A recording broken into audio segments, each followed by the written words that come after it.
Hey guys, how's it going? Michael Troy here, and today we're going to be looking at The Justice League of America, The Nail by Alan Davis and Mark Farmer. I was so excited when this came out back in the day. It was so cool. I love Elseworlds. It's basically like outside of continuity, so they're imagined stories, kind of like Marvel's What If. And Alan Davis, I fell in love with his artwork on Batman and the Outsiders, and then discovered his Captain Britain, followed him to Excalibur and the X-Men and the Fantastic Four with Chris Claremont, and he's just done so many great things in his career. And he's mostly known as a penciler, I would say, but he's an amazing writer too. He wrote Excalibur to a good extent, and he wrote this 3-issue miniseries, which is collected in this edition, and we get to see his version of the Justice League. And this is such a great story. It's basically the story if Ma and Pa Kent got a flat tire from a nail and they never adopted Superman. So, I mean, you can imagine the ramifications of that. It's like we have President Lex, an incarnation that we've seen too many times before, and perhaps had a crazy parallel to that in real life, if you catch my drift. But Alan Davis just draws probably, he's in the same category as John Byrne and George Perez as far as drawing amazing looking classic superheroes, and it's just so much fun. This was reading like Super Friends a little bit to me, because all the great characters there just look so classic, and I don't know, this looks like a great shot from the Hall of Justice. And I remember seeing the preview art for this before it came out, and I was just totally geeked, and it really just exceeded my expectations. I mean, you get Shade the Changing Man, you get a version of Batman and the Outsiders. Like I said, I fell in love with his art on that book, and it's fun to see his Black Canary, and just any character that he draws is fun to see. Joker and the Catwoman, I mean, all of Batman's Rogues Gallery. It's funny, I forgot, because I guess it was after Batman and the Outsiders that he went to detective and did that great stuff around the time that Todd McFarlane was on it. I mean, this is like a high note in comics history. And of course, Batgirl and Robin, I mean, who doesn't love the Batman family? Adam West TV show is my jam. I know that, it's goofy and campy and whatever, but that was Batman to me when I was young, watching all those old reruns, and just had so much fun. I was so excited when it was a Batgirl episode, and I feel like they showed like 2 each night, so it was like such a fun hour. And here we go with it. It's so funny because Jack Kirby, it's unbelievable what this man has contributed to comic book. I mean, we're watching the Zack Snyder cut of the Justice League right now, and Darkseid is so cool in it, and I'm so glad they put him in there more, and he deserved to be the main villain. And Jack Kirby just created such a great property for DC Comics, and the New Gods and the Darkseid, and I mean, Commandy. There's tons. I haven't seen Commandy in here yet. I wonder if he's in here.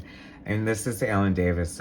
He has such an ease of his art. Is just like really elegant and sort of beautiful. His characters it's weird because it's like they're so posed but so natural at the same time. You know what I mean? There's real movement to his art, the way he guides your eye across the page. I just love his art, and I think this is him at the top of his game. I love, there's a bunch of these splash pages throughout the book, focusing on iconic characters, and I really love that. I mean, how cool is that Flash? In his classic, don't break, it's not broke, don't fix it. This is like the perfect Flash costume right there. There need never be a different Flash costume than that. I mean, anytime you start adding bulk and weirdness to it, it's just like, he's a speedster. He needs to be light, and it's always sad to see Batman cry. I mean, it must have been something really horrible that took him there. The Atom, just another great character. I just love this classic, like, Justice League lineup where there's, like, what, 12, 14 characters. And they're all so fun and amazing. Oh, and we get to see Metamorpho from Batman and the Outsiders. So nostalgic for that book. I really love that book. Oh, and what's her name? Is her name Tidal Wave? Leave in the comments. Feel free while you're subscribing and liking the video. It's funny to see Mara and Justice League, because I haven't seen Aquaman yet. Don't kill me, but I can't help but think of Johnny Depp. I hate when we learn too much about Hollywood. It's real lives. I mean, it's like, just leave it out. We're supposed to be in our suspension of disbelief. I remember when this character appeared in the Batman and the Outsiders, drawn by Trevor Von Eden, and it was pretty cool. It's a very effective Catwoman dressed as Robin to snap out of it, Batman. You're gonna kill another Robin. I mean, your track record is terrible. See, there's another one of those great splash pages. Is that, what's his name, Count Vertigo? DC has so many, like, kooky, great characters and such an amazing, rich history. Geoforce, I love Geoforce, and his cool green and yellow costume. That he abandoned the brown and orange one after his sister Tara betrayed the Titans and died, and then he didn't need to dress like her anymore. Even little cameos like this just, like, make me so excited. Like, Eclipso and the Silver Banshee. And I would love to see Alan Davis draw, like, a full-on, oh, come on, Firestorm and Black Orchid. That is so cool. And they're relegated to, like, one little panel. Animal Man and Bawana Beast and Dolphin. Man-Bat, Star Starfire. I feel like we're playing a game here, but it's fun. I like when Martian Manhunter is used properly.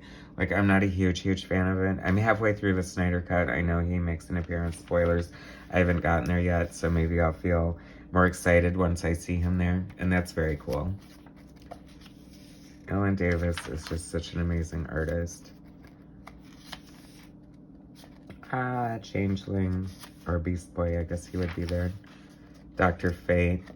I mean, I live for Alan Davis's art. It's so good. Like, this is such a great reminder of what an amazing artist he is. And like I said, just flawless, and like, so, he makes everything look so easy. I mean, it doesn't look like, you know, it just looks like it just flows out of his pencil. And he draws such a great Diana.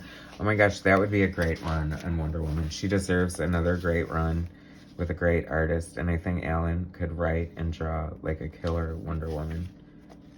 I mean, look at that. How cool is that?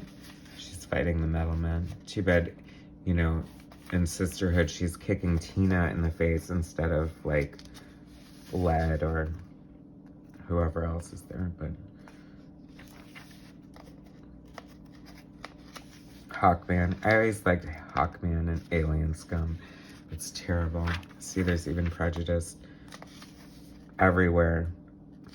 It is a disease, people. Hawkwoman, so cool there.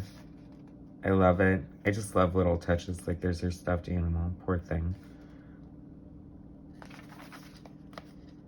This is such a cool book, you guys. If there's a sequel to it called Another Nail, I have to hunt that down. But, I mean, this is just like, he just went full tilt boogie and just hit the ground running. And, like, it's kind of non-stop with, like, the drama, the excitement. I mean, come on, we're getting, like, you know, the Kryptonian John Byrne design right there. I mean, how cool is that? It's like eye candy for days, Batwoman. I'm verklempt. I'm beside myself. I'm just loving this so much. This is such a great story. Alan Davis totally rules and deserves so much credit for how amazing he is. And I think Superman was raised by Amish people, and then he kindly, spoilers, but he finally comes at the last minute and is made aware that he could probably serve society better than driving a stagecoach and milking cows. Or maybe not. Maybe he's disagreeing with the Kryptonian that he's punching out. I guess so. I don't know. maybe it's nostalgia, but I thought it was so kooky when it first came out, and now I'm kind of loving that outfit. I should say costume or whatever.